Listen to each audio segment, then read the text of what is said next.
నమస్తే, welcome to story board. నీతి నైతికత అనే పెద్ద పెద్ద మాటలు మాకెందుకు? అధికారం ఒక్కటే చాలు. దానికోసం దేనికైనా దిగజారుతాం. ఓటర్లకు మద్యం పోయిస్తాం, డబ్బులు పంచుతాం, బంగారు ఉంగరాలిస్తాం, కిడ్నాప్ చేస్తాం, ఫ్యాక్షన్ ని రెచ్చగొడతాం, దొంగ ఓట్లు వేస్తాం, రిగ్గింగ్ చేస్తాం, ఏమైనా చేస్తాం. మాకు అధికారమే ముఖ్యం. ప్రజలు ఏదో అనుకుంటారన్న భయం మాకు లేదు. వ్యవస్థలు ఉన్నాయన్న గౌరవం లేదు. చట్టాలంటే లెక్కలేదు. ఇది ప్రపంచంలోనే అతిపెద్ద ప్రజాస్వామ్యంలో పాలకుల వైఖరి. రాజకీయాల్లో దిగజారిన విలువల్ని వీడియోల సాక్షిగా ప్రపంచం ముందుకు తీసుకువచ్చింది టీడీపీ ఎమ్మెల్యే రేవంత్ రెడ్డి వ్యవహారం. ప్రజాస్వామ్యం, చట్టసభలు అంటే ప్రజా ప్రతినిధులకే లెక్కలేదని అనుకోవాలా?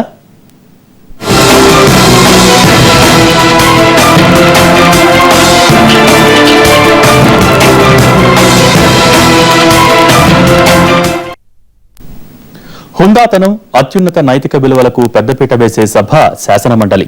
సమాజానికి ఆదర్శంగా 10 మందికి ఆచరణ యోగ్యంగా నడుచుకునే సభ్యులు ఉండే సభ. అలాంటి సభకు జరుగుతున్న ఎన్నికల్లో ఇలాంటి అక్రమం బయటపడటం కంటే ప్రజాస్వామ్యానికి మచ్చ ఏముంది? తెలంగాణలో ఎమ్మెల్సీ ఎన్నికల్లో ఓట్ల కొనుగోలు కోసం కోట్లు ఖర్చు పెట్టడం, ప్రలోభాలకు చేసేందుకు జరిగిన ప్రక్రియ చూసి తెలుగు రాష్ట్రాలే కాదు, యావత్ దేశం షాక్ తింది. రాజ్యాంగం, కోర్టులు, పోలీసులు, నిఘా వ్యవస్థ లాంటి వ్యవస్థలు ఉన్నా ఇంత ఓపెన్ గా బరితెగించే ధైర్యం ఎక్కడి నుంచి వచ్చింది? ఇలాంటివి జరుగుతాయని సినిమాల్లో చూడటమే కానీ ప్రత్యక్షంగా చూసిన సందర్భాల్లేవు. చాటుమాటున, తెరచాటున ఏదో జరిగిందని నేతలు ఆరోపణలు, ప్రత్యారోపణలు చేయడమే తప్ప ఆధారాలు ఎప్పుడూ దొరకలేదు. రాష్ట్రంలో ఏ ఎన్నిక జరిగినా కోట్లు చేతులు మారాయంట అనుకోవడమే కానీ అదెలా ఉంటుందో ఎవ్వరూ చూడలేదు. కానీ తొలిసారిగా తెర వెనుక వ్యవహారాలు ఎలా నడుస్తాయో, కోట్లు ఎలా చేతులు మారతాయో, నాయకుల అధికారం కోసం ఏ స్థాయిలో బరి తెగిస్తారో తొలిసారి ప్రపంచానికి వివరంగా చూపించింది రేవంత్ రెడ్డి వ్యవహారం.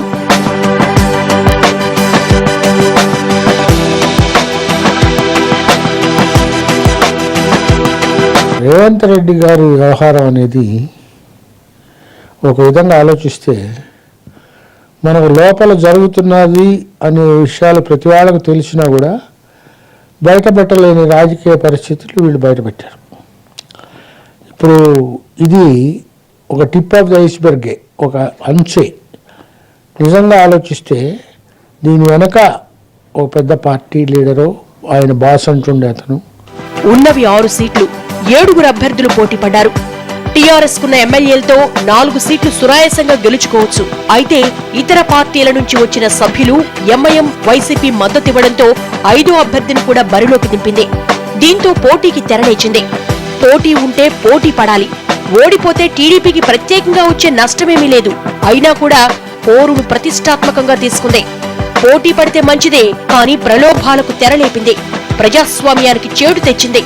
టీడీపీ అభ్యర్థి గెలిచేందుకు సభ్యుల కొరత ఉండడంతో డబ్బులిచ్చేనా సరే ఎమ్మెల్యేలను కొనాలనే నీచానికి దిగజారారు పార్టీ నేతలు. ఇందులో భాగంగా విప్ పని చేయకుండా ఓటేసే అర్హత ఉన్న ఆంగ్లో ఇండియన్ ఎమ్మెల్యేను కొనేందుకు ప్రయత్నించారు. ఇప్పుడు రాజకీయాల్లో ఎలక్షన్లో ఓటుకి డబ్బులు ఇవ్వటం, సామాన్య ప్రజలకి డబ్బులు బ్రాందీ కావచ్చు, లేకపోతే ఎన్నికైన ఎమ్మెల్యేలకు రాజ్యసభ ఎలక్షన్లోనో లేకపోతే కౌన్సిల్ ఎలక్షన్లో డబ్బులు ఇవ్వడం కావచ్చు, లేదంటే స్థానిక ప్రభుత్వాల నుంచి ఎన్నికైన ఎమ్మెల్సీల కోసం చెప్పిన స్థానిక ప్రభుత్వాల్లో ఉన్నటువంటి ఆ ఓటర్లకు డబ్బులు ఇవ్వడం కావచ్చు, గ్రాడ్యుయేట్స్ కాన్స్టిట్యూన్సీలో వాళ్ళకి డబ్బులు ఇవ్వడం, లేకపోతే మరొక ఉండడం కావచ్చు. కొత్తగా స్టీఫెన్సన్ కు డబ్బులిస్తూ రేవంత్ రెడ్డి అడ్డంగా దొరికిపోవడంతో తెలంగాణలో ఎమ్మెల్యేలు ఎన్నుకునే ఎమ్మెల్సీల ఎన్నికల్లో సంచలనం బద్దలైంది. క్రమశిక్షణకు మారుపేరుని చెప్పుకునే పార్టీ నిజస్వరూపం బట్టబయలైంది. డబ్బులతో పాటు పదవులిస్తామని ఆశ చూపడం, ఒక్క ఓటు దక్కితే చాలు ఏం చెయ్యడానికైనా సిద్ధమనే రీతిలో రేవంత్ రెడ్డి హామీలిచ్చిన తీరు చూసి దేశ ప్రజానికం విస్తుపోయింది. రాజకీయాల్లో హుందాగా వ్యవహరించాలని తరచూ చెప్పే అధినేత ఉన్న పార్టీలో ఎమ్మెల్యే నిర్వాకం మొత్తం ఎన్నికల వ్యవస్థని అపహాస్యం చేసింది. డబ్బులిస్తూ అవినీతి నిరోధక విభాగం అధికారులకు అడ్డంగా దొరికిన తర్వాత కూడా అడ్డగోలు వాదన చేయడం చూస్తే రేవంత్ రెడ్డి టెంపర్తనం ఏంటో అర్థం చేసుకోవచ్చు.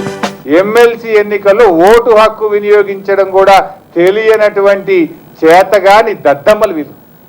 ఇవాళ వీళ్ళకి ఓట్లు వేసిన ప్రజలు సిగ్గుతో తలదించుకుంటున్నారు. వీళ్ళ మా ఎమ్మెల్యేలు, అయ్యో అసలు ఓటు హక్కు వినియోగించుకోలేని ఈ ఎమ్మెల్యేలకి మేము ఓటేసింది అని చెప్పి ఇవాళ వీళ్ళకి ఓట్లు వేసినటువంటి ప్రజలు సిగ్గుతో తలదించుకుంటున్నారు, బాధపడుతున్నారు. రేవంత్ రెడ్డి బహిరంగంగా చెప్పిండు, చంద్రబాబు నాయుడు గారే నాకు అథారిటీ ఇచ్చిండు, పంపించిండు. బాబు గారు, నాయుడు గారు, చంద్రబాబు నాయుడు గారు ఎన్నిసార్లు చెప్పిండ్రు?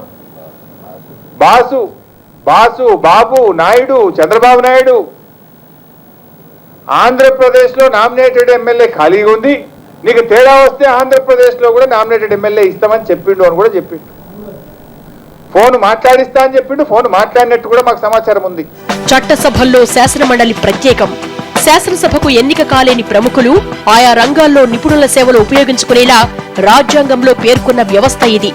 అలాంటి వ్యవస్థని భ్రష్టు పట్టించేందుకు టీడీపీ బరితెగించిన విధానం చూసి ప్రజాస్వామ్యవాదుల గుండెలు మండిపోతున్నాయి. ప్రజలేమనుకుంటారోనన్న సిగ్గు ఎగ్గు వదిలేసి వ్యవహరించిన తీరు, కోట్ల రూపాయలు పెట్టి ఎమ్మెల్యేలను కొనుగోలుకు ప్రయత్నించడం ఏ రకం విలువలకు నిదర్శనం? టీడీపీకి ప్రస్తుతం ఉన్న బలం పోలిస్తే పార్టీ అభ్యర్థి గెలవాలంటే మరో 2 ఎమ్మెల్యేలు కావాలి. ఒక్కో ఎమ్మెల్యేకి 5 కోట్ల చొప్పున 10 కోట్లిచ్చి ఎమ్మెల్సీలుగా గెలిచి ఆ పార్టీ అధినేతలు సాధించేదేంటి? కోట్లు ఖర్చు పెట్టి గెలిచిన వాళ్ళంతా ప్రజాసేవ చేస్తారా? అసలు వీళ్లకు ప్రజాస్వామ్య విలువల మీద నమ్మకం ఉందా?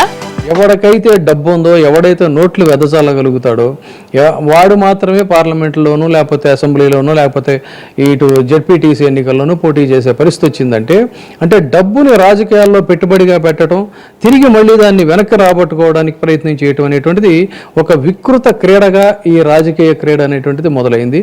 ఇందులో ఏ ఒక్కళ్ళు కూడా మినహాయింపు కాదు. రేవంత్ రెడ్డి వ్యవహారం రాజకీయాలనే కాదు, సామాజిక విలువలను కూడా సవాల్ చేసేదిగా ఉంది. ఇలాగైతే చట్టసభల్లోకి కోట్ల కొద్దీ డబ్బున్న వాళ్లు తప్ప సామాన్యులు, వివిధ రంగాల్లో నిపుణులు రావడం అసాధ్యం.